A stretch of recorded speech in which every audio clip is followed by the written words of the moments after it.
You know that feeling where it seems like everybody else has it all figured out? And when you look in the mirror, all you see is somebody who's lost, trying to figure out how to fit in, how to be like them, how to be successful or at least happy. Maybe I'm the only one that goes through this, but it's something that I have been absolutely struggling with for a long time, if I'm being honest. But for the last week, that feeling has left me in a deeper, longer depression than I've been in quite a long time. So when Zach and I sat down to record this episode, he could tell something was off. He could tell something was wrong. And so rather than recording the episode we had planned, he simply asked, "What's up?"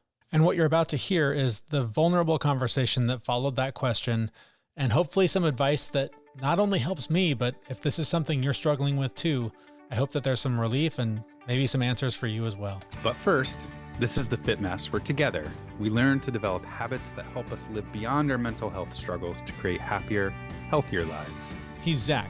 He lives in the future with his anxiety. He's Jeremy, and he lives in the past with his depression. And we get together once a week in the present to share the obstacles we face and how we overcome them.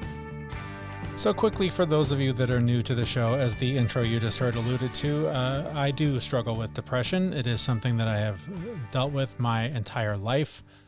It is triggered by any number of things and sometimes by nothing. Sometimes I literally wake up and it's there. Sometimes I go through my day and everything's fine, and all of a sudden it just comes crashing down. In this case, I think I do know what the trigger was that sent me down this spiral, and we'll get to that in just a few minutes. But I've always wrestled with showing this side of my depression. I can always talk about it after the fact when things are fine and I've gotten through it, and I can come to the show and share with you what I did or what tool I used to manage it and get through it quickly. But right now I'm still in it. The conversation you're about to hear between Zach and myself was helpful. It helped shine some light on how I got here, but clawing my way out has been difficult. And it always bugs me, when I see people that do have mental health issues talking into their phone about it while they're, sobbing and weeping and having that breakdown or wrestling with it. And if that's what works for them, cool. That's never felt authentic to me. And nothing about this was staged. Nothing about this was planned. This literally was, we had happened to hit record and Zach knew something was up and just said, "Man, what is up? What's going on with you?" And it felt good to have that lifeline. And so because of that, I opened up. And this is what I said. So I'm struggling to be okay with me. Say more. I was trying to write it out so that I could stop the noise in my head. But I think it started a podcast movement where,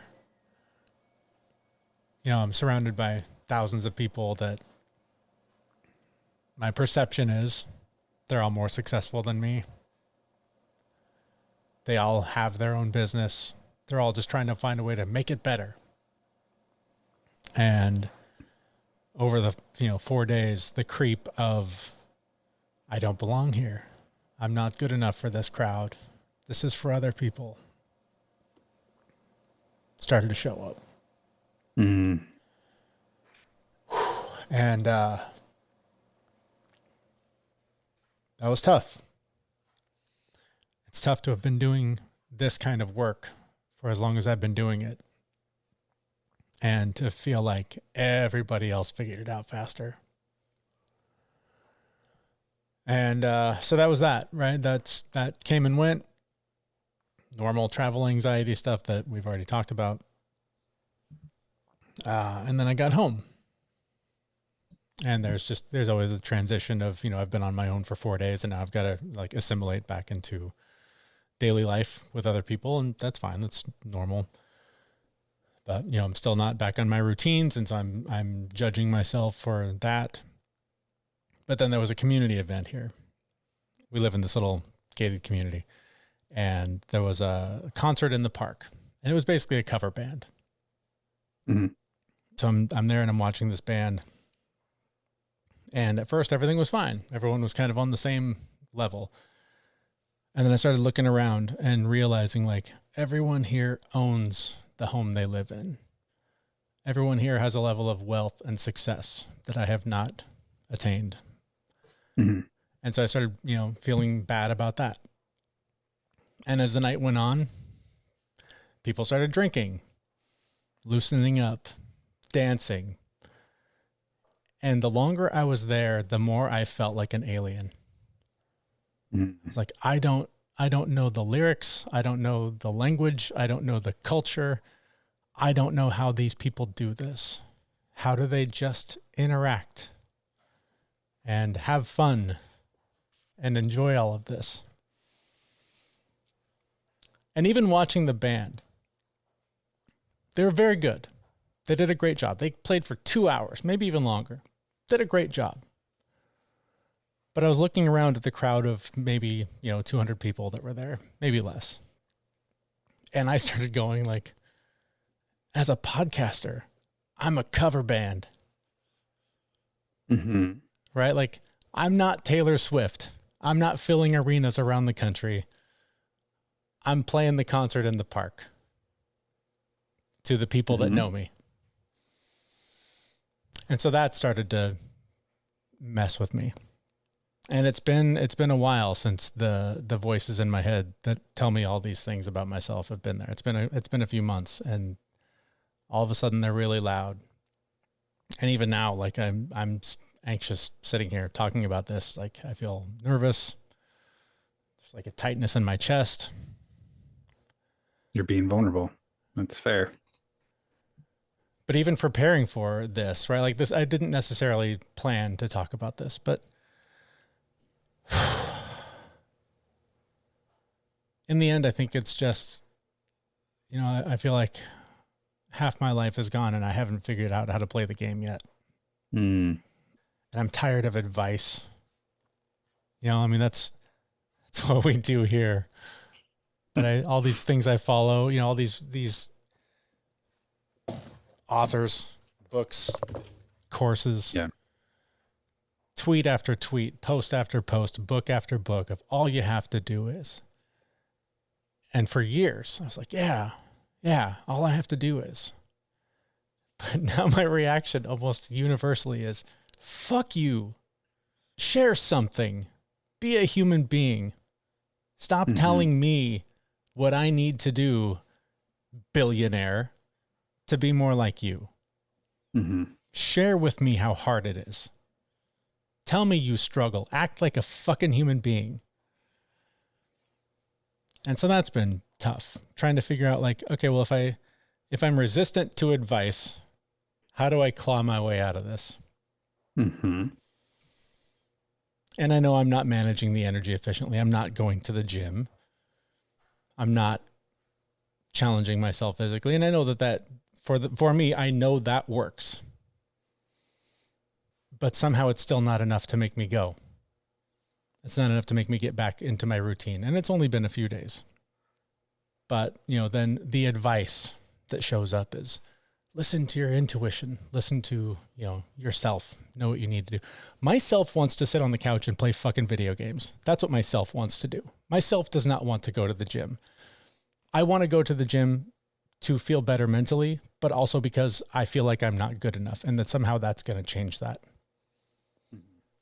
I want to eat better because I don't feel like I'm good enough and somehow that's going to change that. I want to meditate because somehow that's going to change me and make me something better than what I am. I don't know how to flip the switch and just be okay with who I am. Like, why am I not enough? I'm not going to give you any advice. Well, thanks a lot, Dick. You're comparing yourself to outside forces instead of comparing yourself to who you are right now or who you were 12 months ago. But even that, like, why wasn't me 12 months ago good enough? Why wasn't me 10 years ago good enough? They were all good enough. You're just comparing it to the wrong person. I just don't know how to marry the ideas of I'm good enough with constantly striving to improve. Because improvement is for a future now you. Where you are right now is just where you are. And there's no way you can change who you are right now. You can only change the person you're going to be in the future. But, and this is maybe my head playing games with me.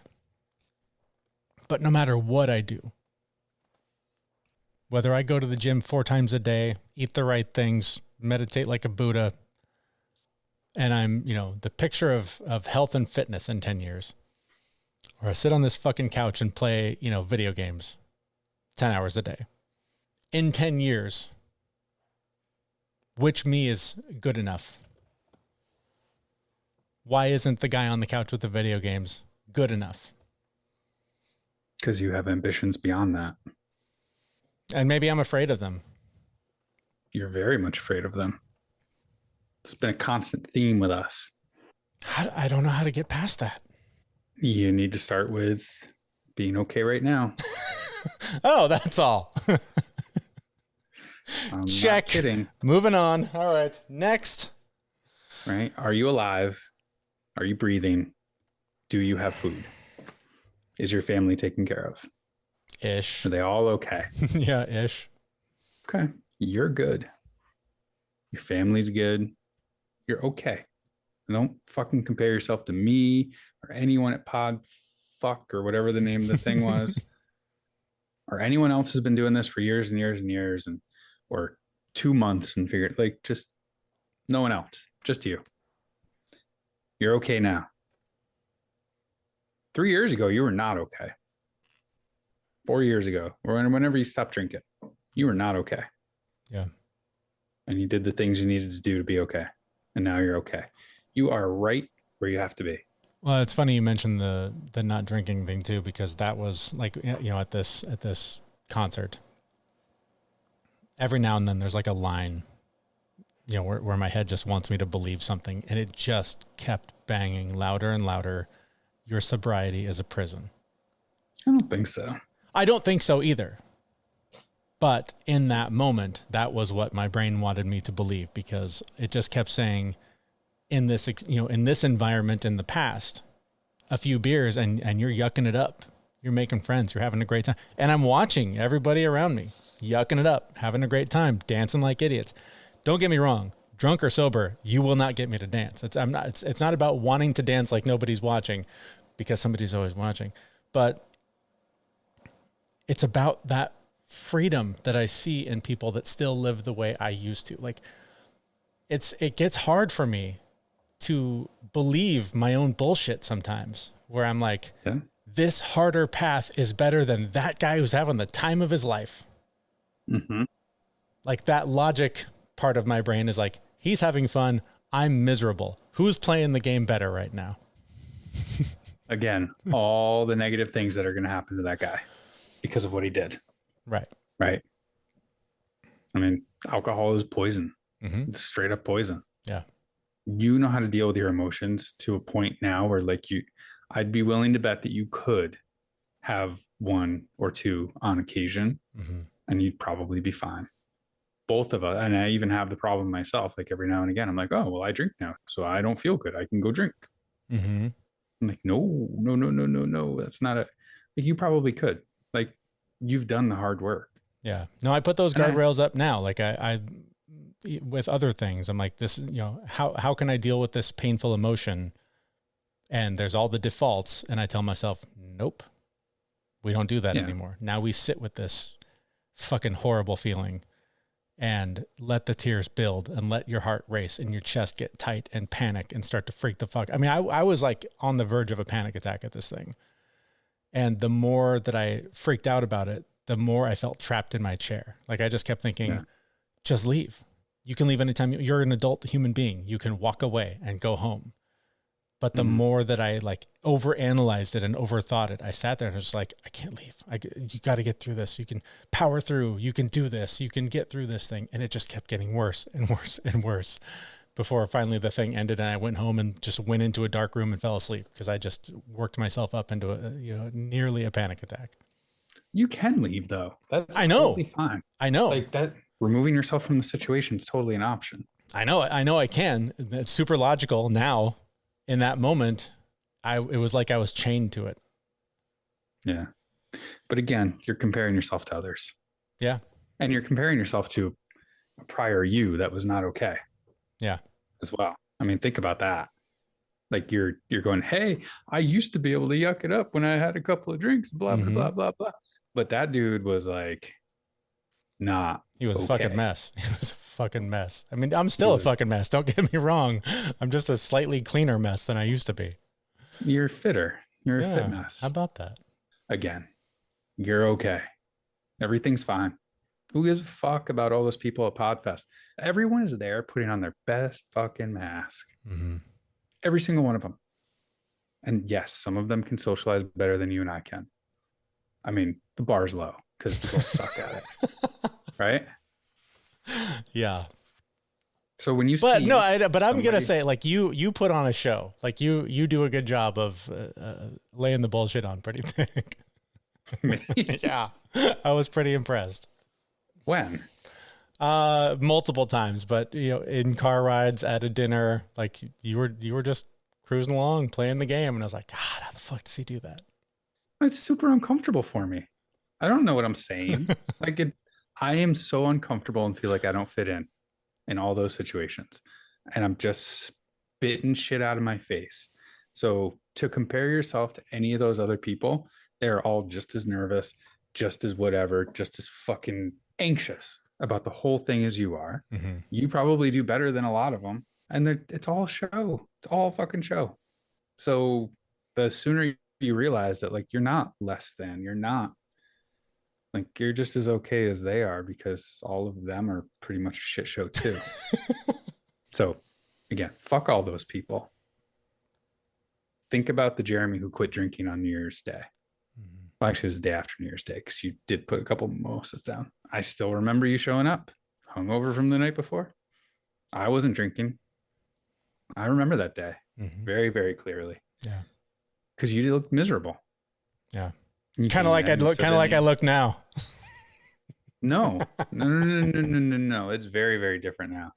Like you were washed out. You were not healthy from a lot of standpoints. Yeah. Like you're physically healthy. You're good. You're okay. Like you're so much better than you were. Like think of all the progress that you've made. And when you compare yourself to other people, you never feel like you've done enough, right? Yeah. One of my brothers still makes a shitload more money than I do. Lives in a bigger house than I do. Drives a better car than I do. Still married. Funnier than I am, right? That pisses me off. Why am I not doing a show with this guy? Right? Exactly. And for years, I compared myself to him, and I was always like, I'm not good enough because I'm not at his level. Yet, like, he never stopped growing as I was growing, so I can't catch up with him. It's like age. And now, like, I have not caught up with him, and I don't think I ever will catch up with him. But that's okay, because he's not me. I'm me. And you know what? 20 years ago, I was in fucking jail. That's the only person I have to compare myself to, is me. Yep. And 20 years ago, it was more than 20 years ago. It's like 24 years ago. I was in jail. I was literally in jail with no college education, nothing, no job, nada. I didn't have a car. I had nothing 24 years ago. So you know what? I'm doing pretty fucking good compared to that. Yet at the same time, I felt out of place at that conference. I felt like we were not successful at times because I was watching everyone else, right? I was doing my thing alone. Like, I went and got lunch, and I went and sat there by myself, and I looked around, and everyone else had somebody to talk to. I didn't have anyone to talk to, which led to, I don't have a girlfriend. I don't have a relationship. I have nobody who loves me. I'm a piece of shit. I'm a blah, blah, blah, blah, blah, blah. And I was like, you know what? Fuck that noise. You are happier, healthier, and you're comfortable sitting here by yourself. And everyone's looking at you going, how can he? I wish I could sit there by myself. Yeah. We all feel that shit, dude. We all do. And I'm not saying that to discredit what you're feeling, because it's valid and it's all a thing. Yeah. But you can't compare yourself to all those other people. Generally speaking, I have great hopes for humanity. Most people are very self-centered and assholes. That's just the reality of it, right? I hope someday that we'll get to a point where, like, consciousness elevates and people think about other people. But most people are just self-centered and want to look the best, be the best, better than you, right? I mean, I spend 80% of my day building other people up. I just got done, like, hashing out an email with our finance team about why somebody deserves a pay raise to the level I think they need a pay raise to. And they're like, well, they're just a number on a spreadsheet. Mm-hmm. No, they're a fucking person. Right. They're valuable. They deserve to have respect. Right. A lot of people are not like that. And a lot of the people that you're around, like that, create that energy that comes out of it. You pull that in. Like, I've watched you. So you're good. You're fine. You're okay. And I know you don't want to hear that. You're fine. And those are real feelings, and you need to put it into perspective, because the only person you have to compare yourself to is you. So it probably won't hit me until I listen back to this and edit it and take out all the deeply personal stuff that shouldn't be on the tape. But what I'm hearing from you in terms of takeaways from this painful conversation for me is that I am good enough right where I'm at. I'm where I'm supposed to be. I shouldn't be afraid of my ambition. I should respect it, do what I can to achieve it, but not let it paralyze me in the way that it has in the past. And that not only comparison to others is something that I need to work on, keep some perspective on, but also like absorbing my perception of others' reality, the people that I am around, and like absorbing their stuff and making it my own is a skill to develop, because it is certainly something that I'm a highly sensitive person. And so when I am around that stuff, I feel it deeply, and it's difficult and painful. And so building up a little bit better defense mechanism, putting up some shields might be a tool to develop. Those are my takeaways. I hope they're helpful for anybody who who sat through this. The other takeaway you need to come out of this with is all of those other people, all the people that looked like they were having a good time and conversing easily and looked like they made a lot of money and looked like this and sounded like that. They had their own shit going on too. Yeah. A lot of it's fake. A lot of it's phony, myself included, right? I have to put on a show in those scenarios. So while it looks like I come off okay, I am nervous. I don't want to be there. I think people are judging me, all those things. So like, even if it looks like everyone's successful, probably aren't. Yeah. So don't compare yourself to that, because it's fake. All right. Well, that's a little bit different episode than we normally share. Normally we try to have some sort of helpful advice, something we're working on. In this case, I'm in the thick of it right now, battling a lot of demons. And so thank you for your patience while we vent this openly with you. We are contemplating doing a group coaching call that would be similar to this, where we can talk about our problems and hear what other people think about them. Yeah, if you're interested in that, please get in touch with us. You can do that through our Facebook group or our newsletter. You can get information for all of that at our website. That's thefitmess.com. And that's where we'll be back in just a few days with a brand new episode. Thanks for listening. See you, everyone. We know this podcast is amazing and doesn't seem to lack anything, but we need a legal disclaimer. Prior to implementing anything discussed in this podcast, it is your responsibility to conduct your own research and consult your physician. You should assume that Jeremy and Zach don't know what they're talking about, and they're not liable for any physical or emotional issues that occur directly or indirectly from listening to this podcast.